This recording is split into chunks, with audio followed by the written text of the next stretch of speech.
sforzo, fatica. Si può raggiungere un obiettivo ambizioso, si può migliorare in italiano, si può raggiungere un livello avanzato senza sforzo e fatica? Io credo di no. Tanti anni fa sono stata un atleta, non un atleta professionista, ma sono stata un atleta a livello agonistico, il che significa che facevo sport per gareggiare, quindi per partecipare a delle competizioni, a delle gare regionali e nazionali. Gli allenamenti erano estenuanti, forse io ero troppo piccola per sopportare questo carico di stress, questo carico di fatica, questo carico di sforzo e di disciplina. Ci allenavamo dal lunedì al venerdì e durante l'anno avevamo solamente un mese di pausa, agosto. Al ritorno dal mese di pausa era veramente terribile. Il maestro Nicola, ancora lo sogno, il maestro Nicola.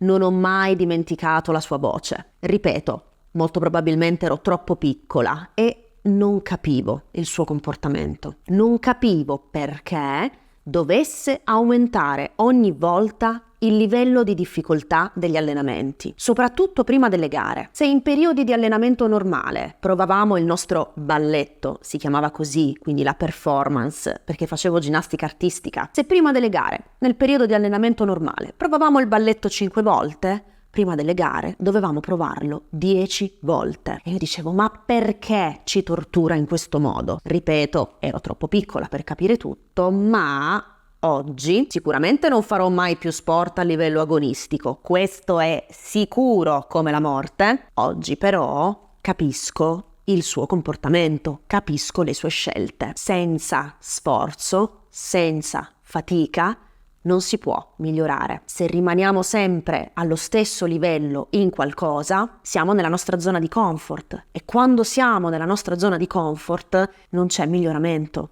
Non c'è crescita. Per crescere in qualsiasi cosa, nel nostro caso nello sviluppo della lingua italiana, c'è bisogno, ahimè, purtroppo, di uscire da questa zona di comfort, c'è bisogno di stancarsi, c'è bisogno di provare fatica per migliorare. Cosa c'entra dunque questa mia storia di atleta con l'apprendimento della lingua italiana? Lo scopriamo dopo la sigla.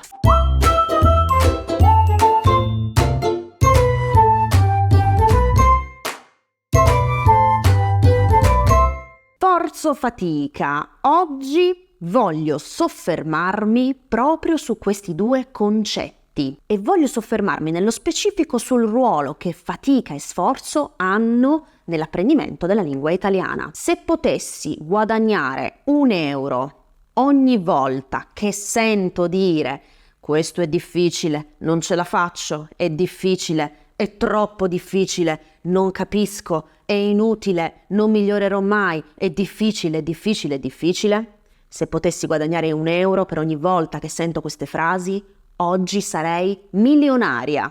Davanti alla difficoltà, ad un testo scritto difficile o a un video difficile o a un audio difficile, molti, non tutti gli studenti ovviamente, ma molti studenti, purtroppo la maggior parte degli studenti, reagisce in 2 modi. Reazione numero 1, si arrende. Troppo difficile, non lo faccio. Basta. La reazione peggiore. Reazione numero 2, passa a qualcosa di più semplice. Questo testo è troppo difficile? Passiamo a qualcosa di più semplice. Se sei ad un livello principiante, questo va benissimo. Ovviamente va benissimo. Se sei un principiante, hai bisogno di testi semplici. Quando dico testi, mi riferisco a testi scritti, ma anche a testi orali, parlati e video. Se sei un principiante va benissimo, ma se sei già ad un B1 e ad un livello intermedio e vuoi fare il salto e dunque vuoi raggiungere il livello avanzato, non va bene leggere e ascoltare testi semplici. In quel caso va benissimo se il testo è difficile, è una cosa buona. Se tu leggi il testo, ascolti ed è difficile, benissimo, benissimo se senti che sta uscendo il fumo dal cervello quando leggi o quando ascolti. Perché? Per poter migliorare è necessario sentire quella fatica, è necessario sforzarsi, sentire quello sforzo, perché proprio attraverso questo sforzo, ricordi il video sul compost? Se non hai guardato questo video, ti consiglio di cliccare su questo link che appare in alto e di guardarlo. Senza sforzo non avviene quel processo simile alla decomposizione del materiale organico che si chiama appunto apprendimento. Durante lo sforzo, sentendo fatica, è proprio in quel momento che tu stai migliorando. Non te ne accorgi, ma in quel momento stai migliorando. Se un testo è troppo semplice, è come se stessi facendo una bella passeggiata sotto braccio a tua moglie, a tuo marito, al tuo migliore amico, alla tua migliore amica, una bella passeggiata tranquilla al tramonto sul lungomare di Bari. Se un testo è semplice è così. E attenzione, non sto dicendo che è sbagliato fare le passeggiate, va benissimo fare le passeggiate, ma se il tuo obiettivo è migliorare, non puoi continuare a fare passeggiate a vita. Ad un certo punto devi iniziare ad aumentare il passo, devi iniziare a correre un po', devi iniziare a sudare e a sentire la fatica. Quindi non sto dicendo che in generale bisogna stancarsi, assolutamente no.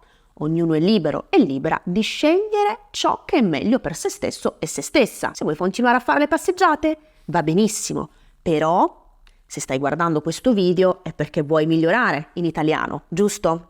Allora, per poter migliorare, mio caro e mia cara, c'è bisogno di stancarsi, c'è bisogno di sudare. Prima di andare avanti, se questo video ti sta piacendo e ti è utile, ti invito a lasciare un piccolo like, a venire sul mio canale Lingua Italiana Insieme, iscriverti e attivare la campanella. Ripeto, sono gesti piccolissimi ma che fanno una grande differenza e supportano il mio lavoro di creatrice di contenuti digitali. Dunque, un testo è difficile, è una grande benedizione se vogliamo migliorare, benissimo. Come lavorare con questo testo difficile per poter migliorare, appunto? Ovviamente la prima volta che lo ascolti o lo leggi sarà difficile da capire, ma questa è una cosa che succede anche ai madrelingua. Anche un madrelingua che sta leggendo la sua lingua madre e legge un testo difficile, ok? Di un argomento che non è un argomento comune e colloquiale, anche lui o lei ovviamente alla prima lettura avrà una grande difficoltà. Questo è normalissimo, quindi non è perché sei straniero o straniera, non è per quello che non capisci subito il testo, ma è legato alla difficoltà. E va benissimo, però di fronte alla difficoltà non dobbiamo scappare, dobbiamo fermarci, prenderci del tempo e fare un lavoro attivo. Dobbiamo lavorare in modo attivo con questo testo. Che cosa significa lavorare in modo attivo con il testo? E ripeto, per testo intendo scrittura e parlato, quindi video, audio, podcast, eccetera. Ti spiego come lavorare in modo attivo su un testo nel mio metodo di studio gratuito, il metodo Precisina, che puoi scaricare gratuitamente sul mio sito lernilango.com. Carica il metodo, leggi cosa significa lavorare in modo attivo e inizia d'ora in avanti a lavorare in modo attivo sui testi difficili. Non scappare, non scegliere cose più facili. Ti ripeto, se vuoi migliorare, stiamo parlando di questo, ok? Se vuoi migliorare, devi iniziare a lavorare in questo modo. Oggi, come ho già accennato nel video dove parlavo appunto del compost, che ti invito a guardare, si tende alla semplificazione, soprattutto online. I video devono essere brevi, ci deve essere un cambio di scena per attirare l'attenzione dell'ascoltatore o dell'ascoltatrice, si devono semplificare i contenuti, benissimo, rispetto tutto questo, ma non condivido. Come insegnante io credo nello sforzo, non credo nelle cose semplici. Secondo me, senza sforzo, senza fatica, non si possono raggiungere certi obiettivi, non si può migliorare. Per questo i percorsi di scrittura e parlato che creo, il mio corso di grammatica avanzata online è pensato per lo sforzo. Ho sicuramente cercato di semplificare gli argomenti grammaticali della lingua avanzata principali, sicuramente, però comunque lo studente nel mio corso, nei miei corsi, nei miei percorsi deve provare fatica, deve stancarsi. Questo è ciò in cui credo come insegnante. La semplificazione in generale nella vita e soprattutto nell'apprendimento a me non piace. Io credo che non porti da nessuna parte. Porti solamente a una passeggiata al tramonto e a una accumulazione senza senso di vari contenuti, che non segue un percorso, che non segue una struttura, che non prevede fatica e sforzo e dunque miglioramento. Quindi, caro e cara,